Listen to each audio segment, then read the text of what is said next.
afternoon and welcome to a special edition of Better Sports News. I am George O with my friend here, Jeff Chappie Chapman. How are you, Georgie? All right, pretty good. Fenix is on special assignment, so we don't have Fenix here this week. She'll definitely be back next week. I see a lot of people going, no, boo, no, don't worry, she'll be back. It's going to be wonderful. We find ourselves here in beautiful Santa Anita. We're in the box seat area. What do you think of this, huh? You can't beat this place, George. I mean, it's beautiful. Well, 365 days a year, but we're sitting in luxury, low 70s. Looking forward to another great week of racing. Coming up on a couple special great weeks of racing. I can't wait, George. It's beautiful out here. It's beautiful out here. You know, I was with a group all day. We've had groups all, the last couple of weeks. It's so much fun. If you have a group, you definitely have to call us here at Santa Anita. You can call Jeff. You can call Group Events. They'll hook you up in one of the suites or the director's room, the finish line, the box seats. You're going to have a marvelous time seeing great horses and having just a great time. Unbelievable time, George. Call us anytime. You can't beat this place. Most beautiful racetrack in the country, without a doubt. The backdrop of the mountains, you can't beat it. It's picturesque. It's like a postcard. And it's even better when you're winning. And Jeff had a great, on Thursday, didn't you hit the pick four 873 times? How many times did you hit it? 3 times, George. I've been on a bit of a cold streak, so it felt like it was 873 times. But we'll take it, and later on we'll talk about how I'm going to build that bankroll on Saturday, make a couple extra bucks. All right. I'm going to try to make a couple of extra bucks by betting the Golden State Warriors to win it all. Now, Vegas came out with the line, and the favorite to win the NBA championship is actually the Cleveland Cavaliers. I guess because of LeBron James, but the Warriors have been dominating all year, Jeff. They're like the best record. They're just spectacular, fun to watch. How are they not the favorite? Well, I'll tell you why. Here's the reason they're not the favorite is because the West is so much tougher to get out of. Oh. So Golden State's got to play a lot of tough opponents along the way. Cleveland's got a pretty much an easy road throughout. Wow. So then let's say they meet up in the finals.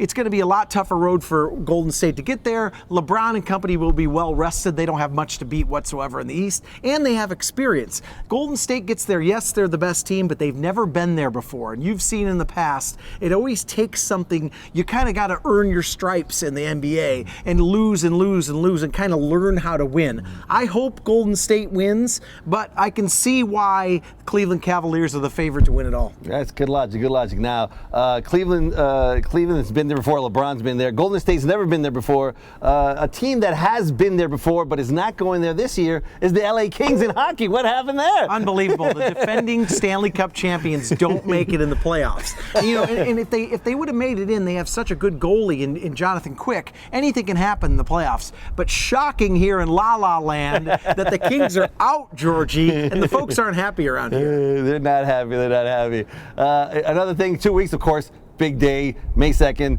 Great racing, the Kentucky Derby. Also the big fight. A lot of excitement. I'm going to probably bet on Pacquiao. Do you think it's a bad move on my part? I think Pacquiao just wants to win that fight so much more than I even think Mayweather does. He seriously dislikes Mayweather, which he didn't. His other opponents, he kind of went through the motions. I think he's fierce. He's the underdog. I'm going to take Pacquiao. I think it might be with my heart. I'm absolutely going with Pacquiao as well. And you notice this week that one of the public workouts, Mayweather was 2 hours late. I think you're right. He's maybe not quite as focused. I hope Pacquiao wins this. I probably won't make a bet on it, George, unless I do well, in the Derby, and then I might parlay a few bucks. But I'm rooting with you with my heart. Manny Pacquiao all the way. All right, well, now it's time for the Pick 5 here on Saturday at beautiful Santa Anita. We're going to go through the card. Last week, you had a $5 Pick 5. You got 4 to 5. You just missed it. You were so close on a $5 Pick 5. That was very good. The economy ticket. But you know what? The $5 we still lost. But maybe some people build on that. You know what I mean? I thought it would be a little bit chalky. I think it still paid decently. But I think this week, you and I we're going at it a little bit differently. But that we could both hit the same ticket. And I think this week is our week. We're going to hit it. All right, I'm getting old. I'm going to need some glasses, and we're going to go into the Pick 5. Starts with a mile and 16th. I'm there already. It's cheap maiden claimers, $8,000 claimers, and I like a single here a lot. I mean, I like dress code a lot. Just missed last time out for 10,000. It's been running in 10,000, 8,000, even as high as 16 and 12. This is probably an easier race than dress code's ever been in. Some of these other horses have been running against non-winners of 3 lifetime, non-winners of 3 lifetime. $8,000 claimers, non-winners of 2, lifetime for 12.5. I think he's been running against tougher horses. He's running really good. Jack Carava's got him going good. For me, he's going to start it off with a single here. Dress code number 6 in race 1. How do you see it? I almost singled right with you, George, and I really gave this a long look. I think that's absolutely the horse to beat. 9 to 5 in the morning line. Probably go off in the even money 6 to 5 range. The only thing that really scared me was just a little bit was dress code is 1 for 13 at this 1 mile and 16th distance. I still think that's the horse to beat. I actually went 1 through 6. I didn't hit the Chappie all button. I left the 7 and the 8 out. I don't think they have much of a chance. That'll probably come back to haunt me, but I'm 1, 2, 3, 4, 5, 6 here, hoping to beat. But if the 6 wins, you and I both move on together. All right, that sounds good. All right, moving on to race 2. It starts the early pick 4. So a lot of times, if I lose that first leg, especially I like singling the first leg, because if I lose, then I can go for the pick 4. The 2 horses that stand out are Shake It Up Betty and, of course, Courageous Call. They just finished 1-2. It seems like they're the best horses in the race, unless the Baltus horse, who's been off since April of 2013. It's a long layoff, but he's got some really nice workouts. The last couple of workouts, April 8th and April 14th. He certainly can win this race if he shows up with his A game, maybe even with his B game. So he's somebody I definitely have to use, and you got to use the 2 horses, in my opinion, that were 1-2 in last race. So I'm going to go 1-3-7 in race 2. I'm close to you. I'm 3-6-7 here. Oh. I did not use Shake It Up Betty, and here's why. That horse is kind of a deep closer, and I think breaking from the rail, that Shake It Up Betty's going to get shuffled back and just have too much to do late. I see Shake It Up Betty flying late, but probably not winning this race, and I'm probably burying myself, but I am going to leave that horse off. You got to use the Baltus, the 3. I threw the 6 in Pika. You know, Peter Miller, first time blinkers. I think that's dangerous. And the Ron Ellis horse on the outside, I love the draw. I think that's absolutely the horse to beat. So 3-6-7 for me. All right, pretty close. All right, going on to race number 3. I almost use them all, but I don't want my ticket to be exaggeratingly, grand, because the next 2 races for me were exceedingly difficult. I'm definitely going to use Shopping Savannah, who I like. Peter Miller just claimed it. Rockingham Ranch, they just claimed this, so they saw something obviously they liked in the horse, and it was claimed prior to that. So 2 claims in a row. This horse is obviously looking good. He just missed last time for a mile, so now he's cutting back to 6 furlongs. I like Shopping Savannah a lot. Probably the horse I'll bet to win, but I'm going to use 1, 2, 4, 7, 8 in my pick 5, but I like Shopping Savannah a lot. Who do you like in this race? I'm too deep here, George. Oh, I'm going to take a little bit of a shot here. I'm with you on the 2, Shopping Savannah. Peter Miller first off the claim. Now remember, as we speak about this, Peter Miller is currently tied for the training title going into Friday. Now this is Saturdays we're talking about. He is tied. The meet actually ends on Sunday. He badly wants to win this, so he's actually putting them where they can win. He always does anyways, but I'm with you there. And then I use the 4, Moscato Girl. 9 for 11 in the money at Santa Anita. I'm going to try to sneak away too deep. I could have spread like you did, but I was getting too expensive there. 2-4 for me, too deep.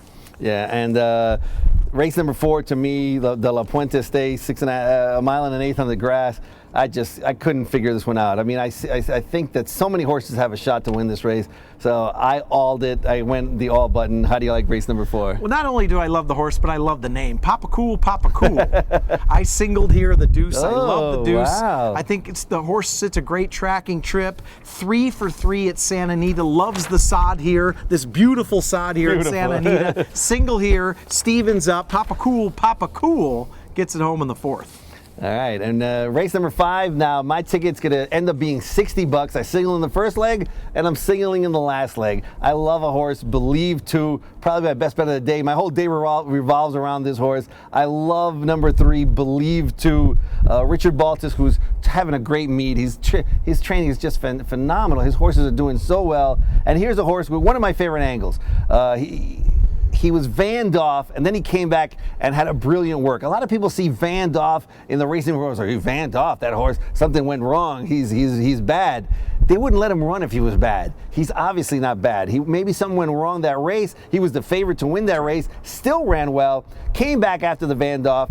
Had to prove to the stewards that he's doing well, and did well with a 59-3 workout. I love Believe 2. I love it to be a single, and that's who I'm singling in race number 5. How do you see the 5th? I think think your horse is absolutely the horse to beat. I'm 5 deep here. My ticket is $90. I'm actually 13679, so $90. But if I had a single, and I thought about it, I would have singled the same horse for pretty much the same reasons as you just gave. And Baltus is on fire. I don't mind the Vandoff whatsoever. That might help your price. He beat money favorite last time. We know the barn liked that horse the last time it ran, so I'm 5 deep here. Hopefully we both hit it.